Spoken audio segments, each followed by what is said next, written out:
देखी हमार मन भइल बा खुश साहब जी के हैप्पी बर्थडे तो क्लीन बोला साहब जी के हैप्पी बर्थडे तो क्लीन बोला पिन्ही नीला साड़िया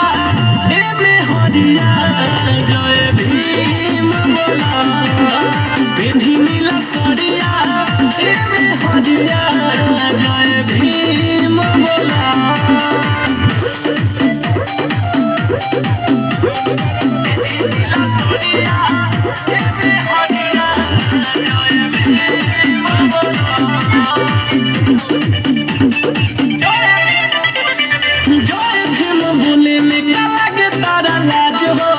भूलता आज पूरा बहुजन समाज